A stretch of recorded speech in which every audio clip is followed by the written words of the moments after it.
Shri R V Babu, September 20 നടക്കുന്ന ഈ സർക്കാരിൻ്റെ അയ്യപ്പ ഭക്ത സംഗമം എന്ന പേരിൽ നടക്കുന്ന ഈ സമ്മേളനത്തിനെതിരെ വലിയ വിമർശനം ഉണ്ടാകുന്നു.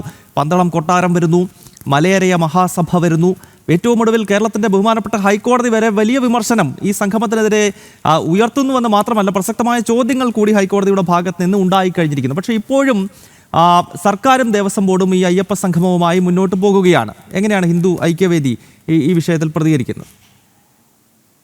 സർക്കാരും ദേവസ്വം ബോർഡും കൃത്യമായ ഉദ്ദേശത്തോടു കൂടിയിട്ടാണല്ലോ അയ്യപ്പ സംഗമം നടത്തുന്നത്. അവരുടെ ഉദ്ദേശം രാഷ്ട്രീയമാണ്, രാഷ്ട്രീയ താല്പര്യമാണ്. ആ രാഷ്ട്രീയ താല്പര്യം എന്താണ് എന്നാണ് ഞങ്ങൾ തുടക്കം മുതൽ പറഞ്ഞുകൊണ്ടിരിക്കുന്നത്. വിശ്വാസികളെ കബളിപ്പിക്കലാണ് അവർ ഉദ്ദേശിക്കുന്നത്. രാഷ്ട്രീയമായിട്ട് CPM-ന് കഴിഞ്ഞ കാലങ്ങളിൽ അവർ എടുത്ത ഹിന്ദു വിരുദ്ധ നിലപാടുകൾ മൂലം വലിയ തോതിൽ ഹൈന്ദവ സമൂഹം CPM-ൽ നിന്ന് അകന്നുപോയി എന്നുള്ളതാണ് കേരളത്തിലെ ഇന്നത്തെ സാമൂഹ്യ സാഹചര്യം. കഴിഞ്ഞ ലോക്സഭാ ഇലക്ഷനിലും പിന്നീട് നടന്ന ഉപതെരഞ്ഞെടുപ്പുകളിലും ഒക്കെയായിട്ട് CPM നാളിതുവരെ പിന്തുടർന്നു വന്നത് ഇസ്ലാമിക മത തീവ്രവാദത്തെ പിന്തുണയ്ക്കലാണ്. ഇസ്ലാമിക മത തീവ്രവാദത്തെ അതിന്റെ ഏതറ്റം വരെ പിന്തുണയ്ക്കാമോ ആ രീതിയിലൊക്കെ അവർ പിന്തുണച്ചിരുന്നു.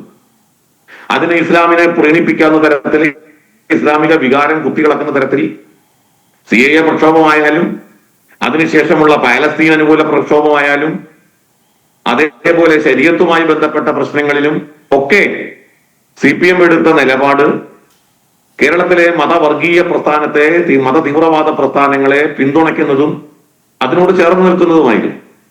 അങ്ങനെ കേരളത്തിലെ ഇസ്ലാമിക മത തീവ്രവാദത്തെ പിന്തുണയ്ക്കുന്ന നിലപാടെടുത്ത CPM മറുഭാഗത്ത് ഹൈന്ദവ വിശ്വാസങ്ങളെ നിഷ്ഠൂരമായി ആക്രമിക്കുന്ന സംഭവം നമ്മൾ കണ്ടു. അത് ശബരിമല പ്രക്ഷോഭത്തിന്റെ വിഷയം ഞാനിവിടെ പ്രത്യേകം പറയേണ്ടതില്ല. ഏതൊക്കെ തരത്തിലാണ് ശബരിമല പ്രക്ഷോഭ കാലത്ത് അയ്യപ്പ വിശ്വാസികളെ ഇടതുപക്ഷ സർക്കാർ വേട്ടയാടിയത് എന്നുള്ളതിന്റെ ഉദാഹരണങ്ങൾ നമ്മുടെ കൺമുമ്പിലുണ്ട്, നമുക്ക് അറിയാം.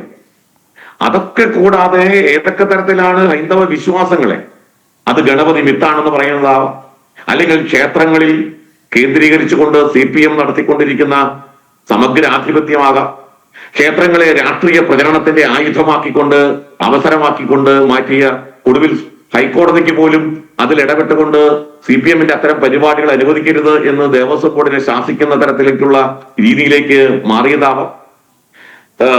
ദേവീദേവന്മാരെ നഗ്നയായിട്ട് വരയ്ക്കുന്ന ആളുകളെ അവർക്ക് വിളിച്ച് അവാർഡ് കൊടുക്കുന്ന സംഭവമാവാം. അങ്ങനെ ഒട്ടനവധി സന്ദർഭങ്ങളിൽ CPM-ന്റെ നിലപാട് സനാതന ധർമ്മത്തെ ഇല്ലാതാക്കുക, സനാതന ധർമ്മത്തെ ഡെങ്കിയായിട്ടോ കൊറോണയായിട്ടോ കണ്ട തമിഴ്നാട് നേതാവ് ഉദയനിധി സ്റ്റാലിന്റെ അതേ മനോഭാവം അതേ രീതിയിൽ തന്നെ കേരളത്തിലെ CPM നേതാക്കന്മാർ നാട് നീളെ പറഞ്ഞു നടന്നിരുന്നു.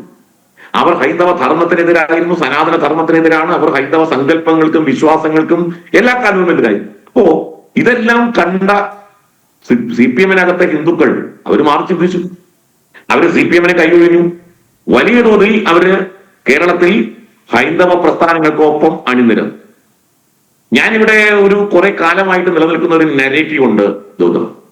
ആ നരേറ്റീവ് എന്താണ്? കേരളത്തിലെ ഏറ്റവും വലിയ ഹിന്ദുക്കളുള്ള സംഘടന CPM ആണ് എന്നാണ് ഇവർ പറഞ്ഞു വരുന്നത്. നമ്മളൊക്കെ കേട്ടിട്ടുണ്ടാവും, പല TV ചാനലുകളിലും ഞാനത് കേട്ടിട്ടുണ്ട്.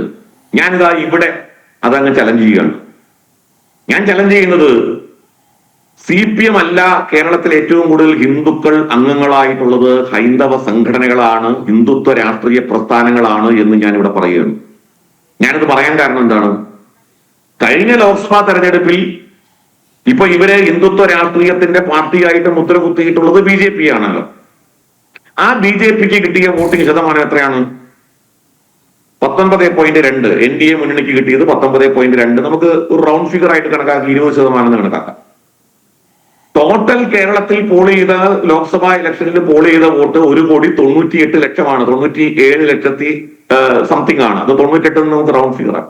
1,98,00,000 എന്ന് വെച്ചാൽ 1,98,00,000 20% വോട്ടാണ് BJPക്ക് കിട്ടിയത്.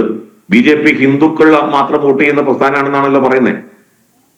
ഹൈന്ദവരുടെ വോട്ടാണ് പ്രധാനമായിട്ടും, മെജോറിറ്റി വോട്ട് 99% വോട്ടും ഹൈന്ദവരുടെ വോട്ടാണെന്നാണ് ഞാൻ പറയുന്നത്. 1,98,00,000 പോൾ ചെയ്താൽ കേരളത്തിൽ ഹിന്ദു ജനസംഖ്യയുടെ തോതനുസരിച്ച് 50% വോട്ടാണ് കേരളത്തിൽ ഹിന്ദുക്കളുടെ വോട്ട് എന്ന് പറയുന്നത്. എന്ന് വെച്ചാൽ 1 കോടി വോട്ടെന്ന് കണക്കാക്കിക്കോളൂ. 1 കോടി വോട്ട് 1,98,00,000 20% എന്ന് പറഞ്ഞാൽ 1 കോടിയുടെ 40%. ഞാനതാ പറഞ്ഞത്. കേരളത്തിൽ 40% ഹിന്ദുക്കൾ പിന്തുണയ്ക്കുന്ന ഒരു സംഘടനയാണ് കേരളത്തിലെ ഹിന്ദുത്വ രാഷ്ട്രീയം, ഹിന്ദുത്വ ഹൈന്ദവ പ്രസ്ഥാനം എന്ന് പറഞ്ഞാൽ. കേരളത്തിലെ ഹിന്ദുക്കളുടെ പിന്തുണ വൻതോതിൽ ആർജിച്ചിട്ടുള്ള ഒരു സംഘടനയും പ്രസ്ഥാനമാണത്. നിങ്ങൾക്ക് ആർക്കും എഴുതള്ളാൻ പറ്റില്ല അതിനെ. കേരളത്തിലെ ഹൈന്ദവ സംഘടനകളുടെ, ഹൈന്ദവ പ്രസ്ഥാനങ്ങളുടെ അഭിപ്രായത്തെയും അവരുടെ സ്വാധീനത്തെയും അവഗണിച്ചുകൊണ്ട് ഇന്ന് ഇടതുപക്ഷത്തിനോ കോൺഗ്രസിനോ മുന്നോട്ട് പോകാൻ സാധ്യമല്ല. അപ്പോ ഇത് തിരിച്ചു പിടിക്കാൻ വേണ്ടിയുള്ള ഒരു രാഷ്ട്രീയ സ്റ്റണ്ടാണ് അയ്യപ്പ സംഗമം. അല്ലാതെ അയ്യപ്പന്മാരോട് ഇവർക്ക് ലെവലേശം ആത്മാർത്ഥതയില്ല, അയ്യപ്പ വിശ്വാസത്തോടില്ല, അയ്യപ്പ ധർമ്മത്തോടില്ല, ശബരിമലയോടില്ല. ഉണ്ടായിരുന്നെങ്കിൽ കഴിഞ്ഞ 17 വർഷമായിട്ട് ശബരിമല മാസ്റ്റർ പ്ലാൻ ഇവിടെ ഉണ്ട്.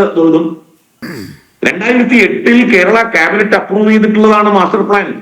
ഇവരെന്താ ഇപ്പോ കൊണ്ടുവന്നാണെന്ന് വിചാരിക്കുന്നോ?